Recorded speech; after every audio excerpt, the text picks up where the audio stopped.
오늘 본문 고린도후서 5장 1절부터 4절까지 되겠습니다. 오십시오.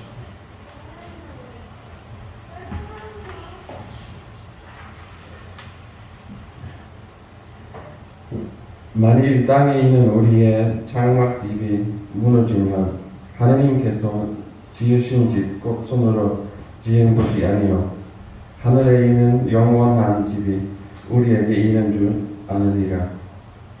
참으로 우리가 여기 있어 탄식하며 하늘로부터 오는 우리 조서로 도시기를 간절히 사모하노라. 이렇게 익으면 우리가 벗은 자들로 발견되지 않으려 합니다.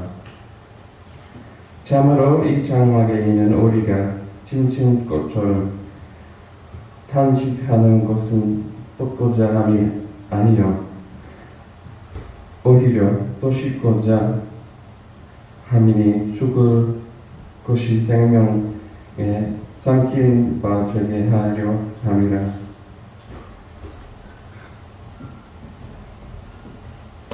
네, 잘하셨습니다. 네, 우리 외국 선교사님이 함께 하실 수 있는 발음이 참 아니에요. 이 오늘 단어도 굉장히 어려운 단어들이 많이 나왔고 발음이 좀 어렵습니다.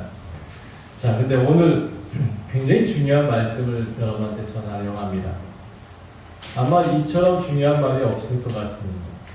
왜냐하면 여러분은 이 땅에 살면서도 좀 다른 삶을 살고 있거든요.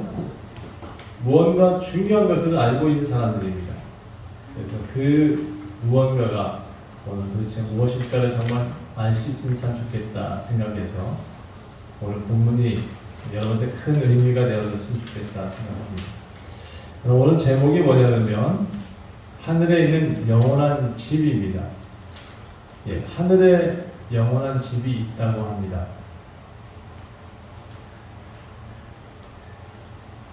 저는 어릴 적에 집이 없었거든요. 근데 목회를 하겠다고 딱 마음먹고 난 이후부터 하나님이 집을 만들어 주시더라고요, 저한테는. 근데 여러분, 여러분한테 이 땅의 집만이 전부가 아니고 이 땅의 집은 금방 사라집니다. 여러분이 알고 있는 그런 건물들 100년을 못 가서 사라질 경우가 되게 많습니다. 더 좋은 집이, 영원한 집이 있다라는 것이 오늘 제목인데 도대체 어떤 집이 있을까? 꼭 한번 생각을 해보셨으면 좋겠습니다. 오늘 고린도후서 5장 1절부터 4절까지 한번 다시 읽어봤으면 좋겠습니다. 고린도후서 5장 1절부터 4절까지 만일 땅에 있는 우리의 장막집이 무너지면 하나님께서 지으신 집, 곧 손으로 지은 것이 아니요 하늘에 있는 영원한 집이 우리에게 있는 줄 아느니라. 참으로 우리가 여기 있어서 탄식하며 하늘로부터 오는 우리 처소로 덧입기를 간절히 사모하노라. 이렇게 입음은 우리가 벗은 자들로 발견되지 않으려 함이라. 참으로 이 장막에 있는 우리가 짐진 것 같이 탄식한 것은 벗고자 함이 아니요 오히려 덧입고자 함이니 죽은 것이 생명에 삼킨 바 되게 하려 함이라. 여러분, 세상 참 아름다운 눈으로 보면 아름답습니다. 반면에 어두운 눈으로 보면 많이 추해지고 그로 인해 고통스러워집니다. 아름다운 것을 보는 사람은 모든 환경을 기쁨으로 만들어 하고요. 어둡고 추한 것을 보는 사람은 슬픔을 만들며 삽니다. 며칠 전에 제가 아는 분이 이제 임종이 가까워서 선망이 보인다 해서 급히 임종 예배를 드리러 갔습니다. 마약성 진통제를 맞고 있기 때문에 정신을 못 차려요. 사실은 이제 그런 사람들은 거의 다 진통제로 인해서 자듯이 가는데 그날 아침에 이분이 눈을 떴대요. 그리고는 그의 아내한테 이렇게 말을 했답니다. 오늘 귀한 손님이 자기를 찾아올 거래요. 잘 맞이해 주라고, 잘 반겨주라고. 그래서 그런 말 하신 다음에 계속 정신이 없었다래요. 근데 오후가 돼서 병원에 이제 제가 가니까 사실 이제 보호자 혼자밖에 못 들어가요, 요즘은. 그래서 앞에서 쫓겨날 뻔했어요, 제가. 목사니까 좀 들어가자. 그렇게 얘기했다가 안 된대요. 전화를 하더니 간호사한테 부탁을 했는데 간호사도 원칙이니까 안 된대요. 그래서 목사가 못 들어갈 뻔했는데 마침 그 저를 막았던 사람이 교대를 하는지 쉬는 시간인지 어떤 것을 가더라고요. 이때다 싶어가지고 보호자 티켓을 뺏어서 제가 들어갔어요. 모른 척하고 여기다 착 걸고 이거 나가 또 걸리는 거 아니야? 방역위반이야. 근데 제가 다급했어요. 왜냐면 그 사람은 오늘밖에 생각이 없어. 저는 순간 그런 생각이 들었어요. 이 사람 오늘밖에 못 살면 어떡하지? 그래서 다급하게 그 사람을 병실에 문을 두들겨서 들어갔어요. 그리고 들어가니까 이 사람이 말을 못해요. 그래서 말을 못해서 왜 그런가 했더니 입에 뭐가 있다는 것은 말을 해. 그래서 보니까 좀 있다가 입이 이제 침이 이렇게 튀어나오더라고요. 그래서 입에 침이 너무 보여서 말을 못하셨구나. 입을 닦아줬어요. 그런데 그때부터 약간씩 말을 하려고 하시는 거예요. 제가 인사를 했더니 아마 들었다라는 식의 얘기를 하시는 거예요. 그분 아내가 저한테 에센스 배워서 항상 같이 있었거든요. 그러니까 제가 그분을 또 뵙고 싶다는 얘기를 항상 했었어요. 그랬더니 목사님을 한번 이렇게 안다는 듯이 끄덕끄덕 해요. 그래서 저는 그분이 정신이 없다고 들었는데 너무 멀쩡하게 있는 모습 보고 의아했었어요. 그리고 제가 그 입을 닦아주자마자 말을 약간씩 하려는 것 자체가 정말 이해가 안 됐었어요. 그래서 일단 그 보호자 대신에 저 혼자 들어갔고 함께 제가 부활 소식을 전합니다. 자, 우리는 고린도전서 15장에 보면 부활에 대한 얘기가 나오죠. 죽은 사람이 어떻게 되어진다라는 내용을 쭉 정리하면서 얘기를 했습니다. 처음에는 못 알아듣는지 알고 그냥 쭉 읽었습니다. 15장에 대한 내용을 쭉 읽다가 알아듣시는 것 같아서 그때부터 말의 톤을 사람 대하듯이 이렇게 주거니 받거니 할 수 있는 대화로 바꿨죠. 그런데 이분이 모든 말을 알아들었다는 것처럼 얘기를 하는 거예요. 끄떡끄떡 하시고 또 제가 이제 기도했어요. 기도하고 안수하면서 기도하고 그 기도 소리를 듣더니 아멘 하는 거예요. 저는 당연히 그가 이 정도면 한 주 정도는 더 살겠구나 이런 생각이 들었어요. 그래서 다음 주에 제가 또 올게요 라고 했는데 이분이 저한테 다시 표정을 일으키시더라고요. 이상하다는 듯이. 다음 주가 없는 것 같은 사람인데 자기는 다음 주가 없을 거라고 얘기하는 것 같았어요. 근데 저는 지금 이 상태로 봤을 때는 다음 주가 있어 보였거든요. 저는 몰라요. 언제 죽을지. 저는 분명히 말씀드립니다. 여러분, 우리가 언제 죽을지 저한테 묻지 마세요. 제가 어제 그저께도 틀렸거든요. 그러니까 그날 제가 그분이 돌아가신 줄 알았다 그러면 그런 물음을 안 물었을 거예요. 근데 그분은 저한테 이렇게 표정을 줬어. 다음 주가 없다는 듯이. 내가 무슨 잘못 말을 했나? 이런 생각이 들었어요. 그리고 문병이 끝나고 이제 전 내려왔는데 딸이 와 있더라고요. 그래서 딸이 먼저 보호자로 올라갔대요. 나중에 들었는데 제가 차를 빼고 있는 동안에 딸이 다시 내려왔어. 그리고 엄마가 갑자기 올라가는 걸 봤어요. 근데 알고 들으니까 이제 딸이 올라갔는데 이 아빠가 빨리 엄마를 불러라 라고 얘기를 했다는 거예요. 그래서 엄마만 찾더라는 거예요. 그래서 빨리 또 엄마도 데리러 내려갔다가 엄마는 올라가는 거죠. 그때부터 보자마자 그 아내를 보자마자 급격히 혈압이 떨어지기 시작하더니 기계를 이제 차기 시작한 거죠. 근데 새벽까지 이제 잠을 안 자고 있다가 아침 새벽 6시쯤에 소천했다고 들었습니다. 그 사람은 내일 일이 없다는 걸 알았을까? 저는 그 생각이 들었어요. 내일이 없는데 다음 주를 얘기하니까 이상하지. 그렇죠? 여러분, 교회를 오래 다녔어도 천국은 멀어요. 그런데 진실한 믿음은 하루 만에 천국을 봐요. 저는 그 사람한테서 그 모습을 봤어요. 천국을 소망하면서 이제 난 오늘이 없습니다라는 모습 보고 다른 세상을 기대하는 모습을 좀 봤어요.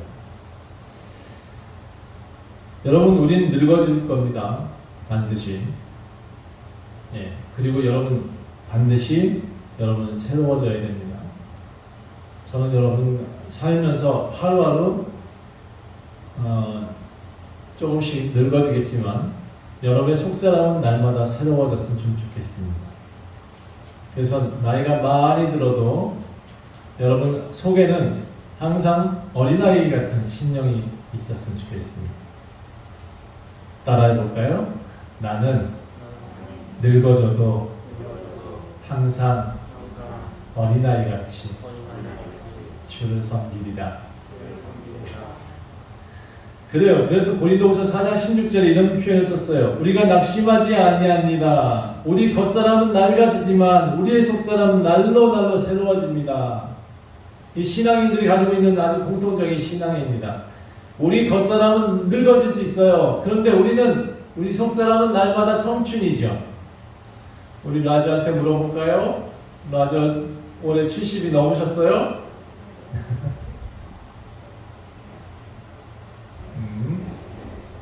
한번 여쭤볼게요. 전에 통역 좀 해주세요.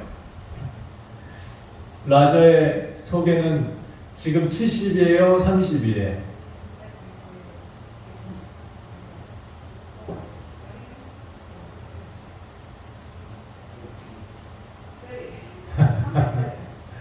우리 라저, 우리 가장 어르신도 지금 30살이에요. 우리 속사람.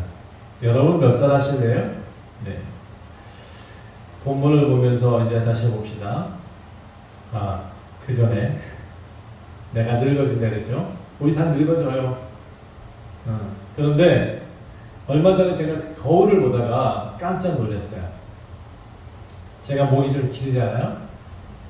근데 씻고 나오면 목이 더 길어 보여요. 항상 이 목이 매끈했단 말이에요. 그래서 목을 이렇게 뻣뻣이 들고 다녔는데 거울 속에 어떤 사람을 딱 봤는데 목에 주름이 있는 거예요. 거울 속에 누군가 주름이 있어. 처음엔 저거 아닌 줄 알았어요. 이렇게 쓰다듬어 보니까 나의 목에 주름이 있어. 자꾸 이렇게 쓰러뜨렸는데 이게 주름이 안 사라지는 거예요. 그날 제가 목에 주름이 있다는 사실을 알고 엄청 충격을 받았어요. 나도 목에 주름이 있고 늙어지는구나. 놀랐어요. 어제는 제가 머리카락을 이제 헤어커트 하다가 이제 미용실 갔었는데, 샵을 갔었는데, 거울 속에 웬 사내가 앉아있는데, 눈가에 주름이 있더라고요. 그 순간 나는 아니겠지라는 생각이 좀 들었는데, 아니나 다를까 저더라고요. 저의 눈가에 주름이 생겼어요. 또 엄청 충격을 먹었잖아요. 그렇죠? 앉았다가 일어날 뻔했어요. 나도 늙어지는구나 하는 순간이 그때 거울 보고 알았습니다. 여러분 앞으로 더 늙어질 텐데 어떻게 하면 좋을까요? 저만 늙어지나요? 네. 여러분 모두 다 나이가 되면 늙어질 겁니다. 영화 배우도 늙고 모델도 늙고 가수도 늙어져요. 평범한 저와 같은 사람들도 모두 늙어지더라고요. 당연하죠? 그런데 여러분, 우리 기독교인은 좀 달라요. 이렇게 겉사람이 맨날 늙어진다 해서 속사람이 늙어져야 되냐? 겉사람이 늙어져도 속사람은 날마다 젊어져야 됩니다.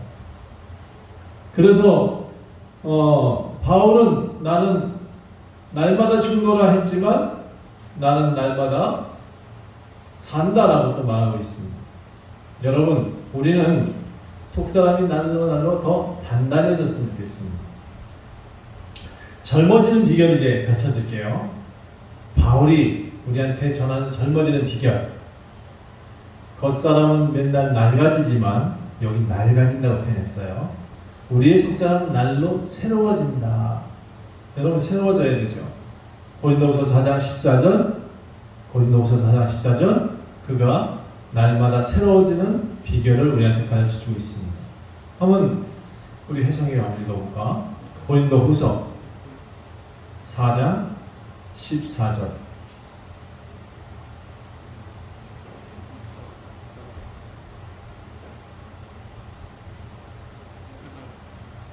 네, 한번 읽어봐 주세요. 주 예수를 다시 살리신 이가 예수와 함께 우리도 다시 살리사 너희와 함께 그 앞에 서게 하실 줄 아노라. 네, 주 예수와 다시 살리신 이가, 주 예수를 다시 살리신 이가 누굴까요? 예수님을 살린 이가 누구예요? 하나님이. 예수와 함께 우리도 다시 살리신다. 그리고 너희와 함께 그 앞에 서게 하실 줄을 안다 라고 했어요. 바울은 이 믿음이 있기 때문에 날마다 죽을 수 있는 그 환경 가운데 뛰어들 수 있었습니다. 그리고 그의 늙어짐을 전혀 관개치 않고 살았습니다. 우리가 지금 이런 믿음이 없다면 교회에 지금 이런 위기에, 이런 위험한 시기에 교회에 나올 이유가 없어요. 그렇죠? 그런데 여러분한테 믿음이 있다면 이 위험을 무릅쓰고 교회를 나오고 있는 거죠. 어쩌다가 교회에서 여러분 함께 모이는 게 위험하다고 말을 할까? 전 참 답답한 것 같아요. 이 말을 하면서 제가 좀 답답한 마음이 듭니다. 여러분, 식당 가면 꽉 차 있어요. 근데 주일은 꽉 차면 안 되네요. 그렇죠? 참 아이러니하지 않아요? 물론 이제 방역 시스템이 작동될 때마다 조금씩 적게 모여라는 것을 규제하고 있긴 하지만 저는 이해가 잘 안 되는 부분이 있어요.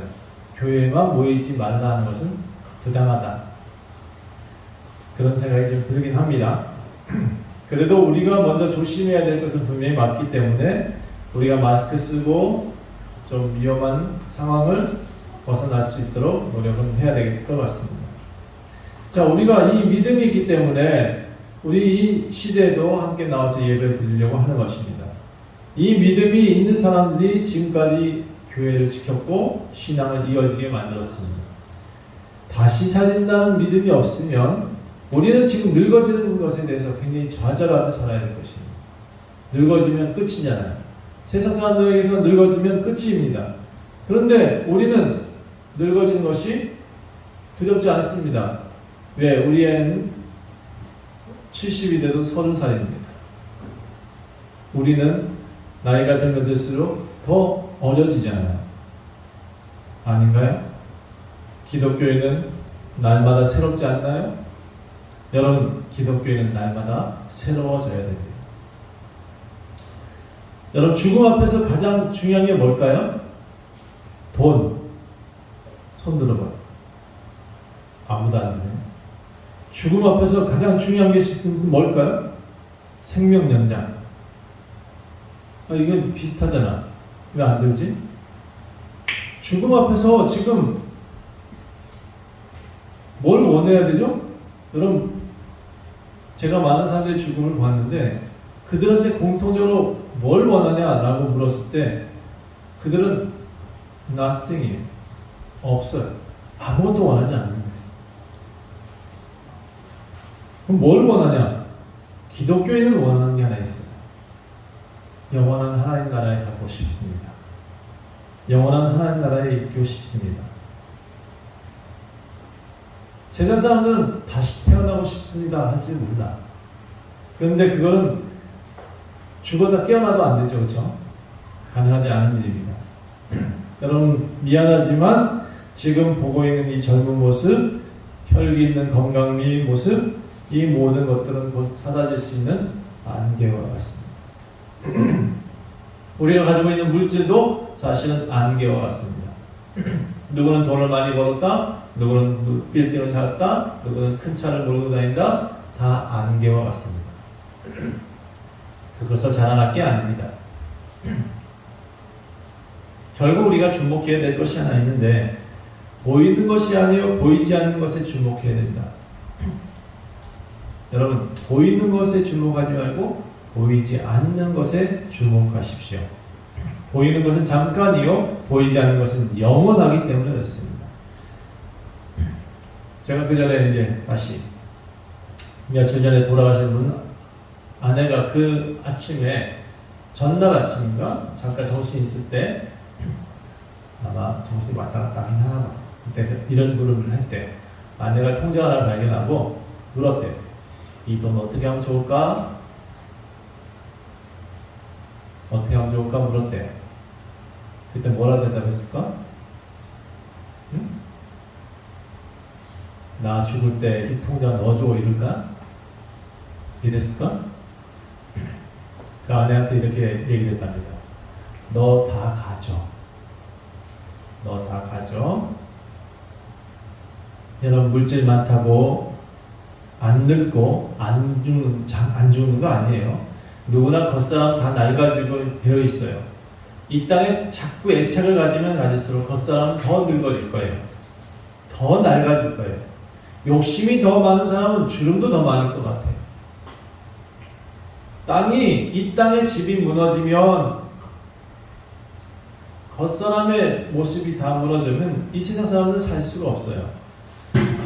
만약에 우리에게 속사람에 대한 젊어짐이 없고 미래에 대한 소망이 없다 그러면 우리는 결국 낡아지는 존재밖에 못 돼요.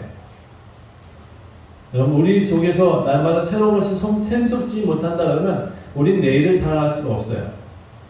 세상 사람들은 이것을 희망이라 말하지만 우리는 소망이라 말합니다. 만일 땅에 우리 장막집이 무너지면 하나님께서 지으신 집, 곧 손으로 지은 것이 아니요 하늘에 있는 영원한 집이 우리에게 있는 줄 아느니라. 고린도후서 5장 1절 반드시 여러분 한번 다시 읽어보세요. 고린도후서 5장 1절을 다시 읽어보세요. 여러분 하늘에 지은 집이 있어요. 하늘에 지은 집이 있어요. 영어로 뭐라고 표현해야 되죠? 영어로 한번 읽어봐 주세요. 거기 이 믿음이 있는 사람은 결코 늙지 않아요. 하늘에 집이 있다, 영원한 집이 있다라고 생각되어지는 사람은 결코 늙을 수가 없어요. 겉사람의 목에 주름이 많이 지고 눈가에 주름이 생긴다 할지라도 이 믿음이 있는 사람들은 속사람이 나누어 새롭기 때문에 청춘으로 살아갈 수 있어요. 바울은 이 믿음이 있기 때문에 아주 단호하게 이렇게 말합니다. 나는 하늘에 있는 영원한 집에 있는 줄 안다. 하늘에 있는 영원한 집이 내게 있다. 바울은 이 땅에 살고 있는 것 자체를 다시 탄식합니다. 아, 나 하늘에 있고 싶은데 여기 있다고. 5장 2절 볼까요? 참으로 우리가 여기 있어 탄식하며 하늘로부터 오는 우리 처소로 덧립기를 간절히 사모하느니라. 하늘로부터 오는 우리 처소, 이게 속사람이 있는 젊어지는 비결입니다. 요즘 코로나 때문에 여행도 못 가죠. 여행 맨날 다니는 사람들은 이렇게 탄식합니다. 아, 가고 싶다 그곳에. 탄식이죠. 아, 가고 싶다 그곳에. 가보고 싶은 사람들이 이렇게 탄식할 거예요. 바울은 이렇게 탄식합니다. 아, 가보고 싶다 뉴질랜드 아니고, 아, 가보고 싶다 일본 아니고, 아, 가고 싶다 하나님 나라. 그 집이 거기 있는데. 여러분 우리 신앙이 진짜 신앙이 있다면 여러분의 집이 얼마나 아름답고 함께 상상도 해보셨으면 좋겠습니다. 참으로 이 장막에 있는 우리가 짐진 것 같이 탄식하는 것은 벗고자 함이 아니 오히려 덧입고자 합니다. 죽을 것이 생명의 삼킴 받으려 함이라 5장 4절에 이렇게 표현합니다. 우리는 천국이라 말하지만 바울은 하늘에 있는 영원한 집이라고 표현하고 있습니다. 하늘에 있는 영원한 집, 바울은 그 집에서 영원히 살고 싶다라고 말을 합니다. 나이가 드니까 저런 생각이 좀 궁금해요. 저기 논 가운데 있는 집이 가끔 부러울 때가 있어. 텃밭이 있는 집이 조금 부럽더라고요. 나도 농사 몇 개 짓고 싶은 생각이 들 때가 있어요. 그런데 그 조그만 것에도 우리가 관심이 가고 뭔가 해보고 싶은 마음이 있는데 여러분 진짜 하늘의 집은 어떨까요? 아마 거기는 농사도 지을 수 있을 것 같아요. 내가 무엇을 해도 다 아름다운 작물이 날 것 같고 내가 무엇을 해도 다 행복할 수 있는 곳 같아요. 바울은 그 집에서 영원히 살고 싶다라고 말을 해요. 근데 바울은 천국에 바로 갈 수 없잖아요.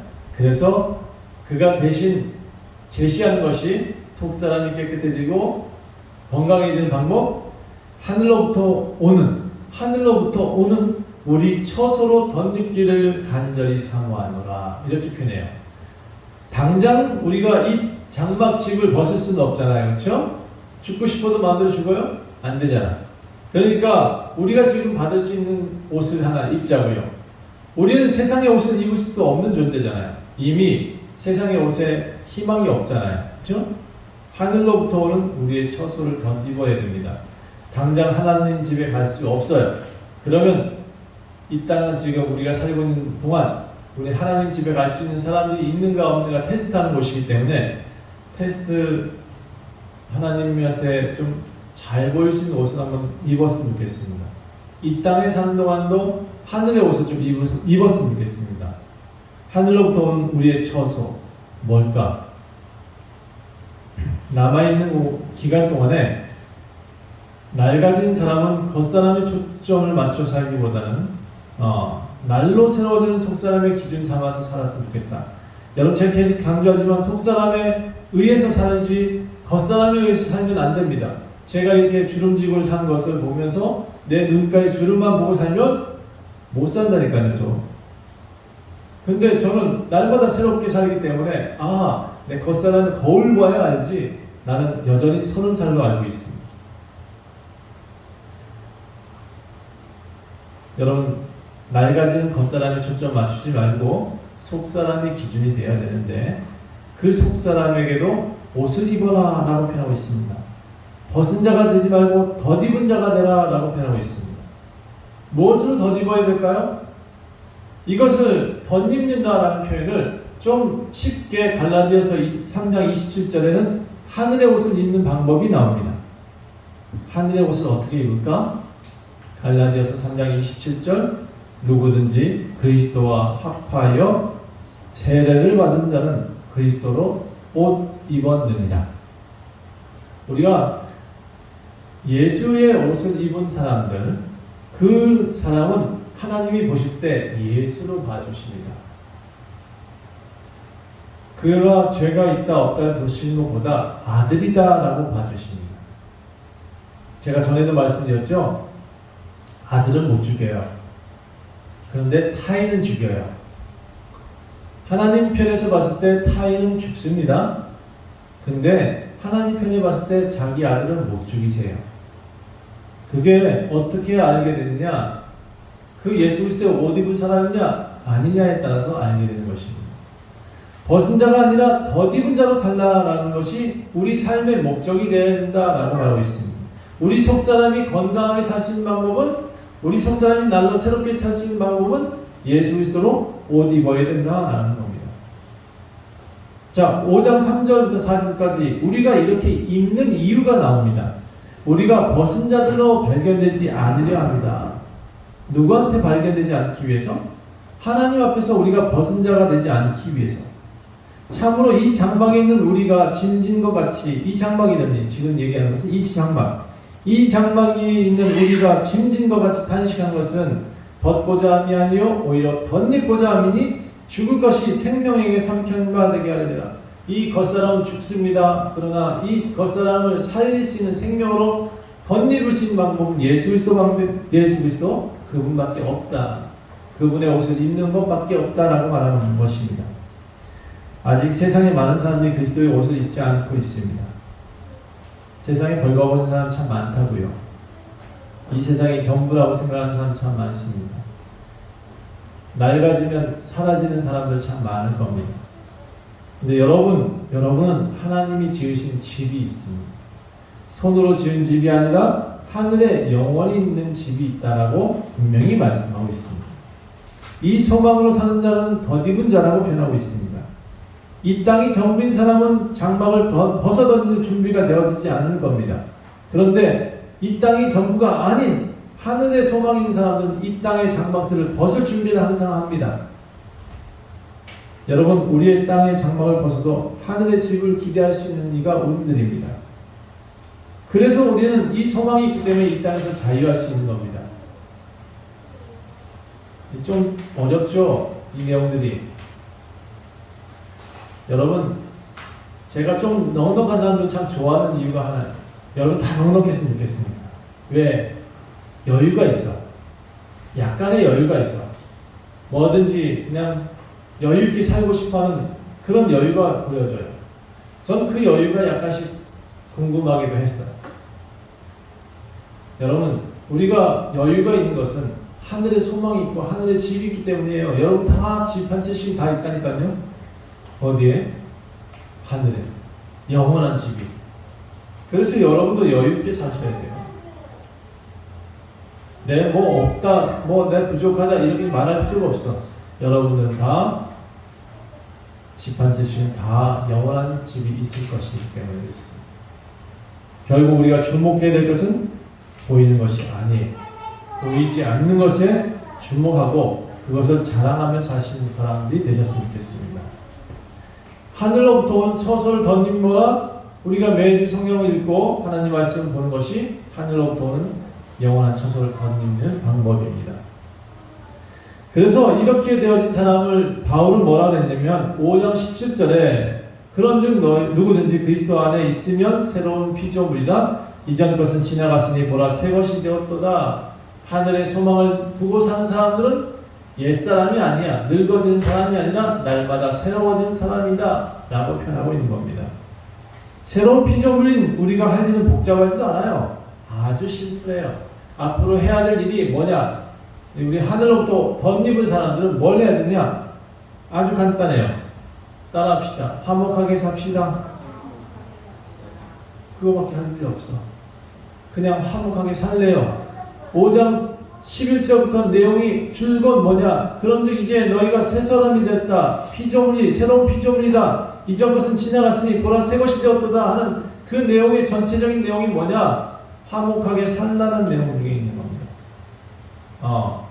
아주 복잡하지 않아요? 모든 것이 하나님께로부터 났으며 18절부터 19절에 이렇게 표현합니다. 그가 그리스도로 말미암아 우리를 자기와 화목하게 하시고 또 우리에게 화목하게 하는 직분을 주셨으니 곧 하나님께서 그리스도 안에 계시사 세상을 자기와 화목하게 하시며 그들의 죄를 그들에게 돌리지 아니하시고 화목하게 하는 말씀을 우리에게 부탁하셨느니라. 화목이 몇 번 나와요? 화목하게 하시고 화목하는 직분을 주셨고 자기와 화목하게 하시며 또 화목하게 하는 말씀을 우리에게 부탁하셨다. 새로운 피조물이 할 일은 단순합니다. 화목하십시오. 그리고 다시 하나님과 화목해야 되는 것을 강조하고 있습니다. 새로운 피조물이 해야 할 일은 하나님과 화목하게 사는 것입니다. 그 이상 우리가 해야 될 일이 없어요. 하나님께 예배하는 삶이 화목이고 하나님과 동행하는 삶이 화목이고 하나님과 대면하며 사는 것이 대화하며 사는 것이 화목이고 하나님의 일을 위해 헌신하며 사는 것도 화목입니다. 이 모든 것이 하나님과 화목하게 사는 삶입니다. 여러분 사람과의 관계는 어떨까요? 화목하게 사는 데입니다.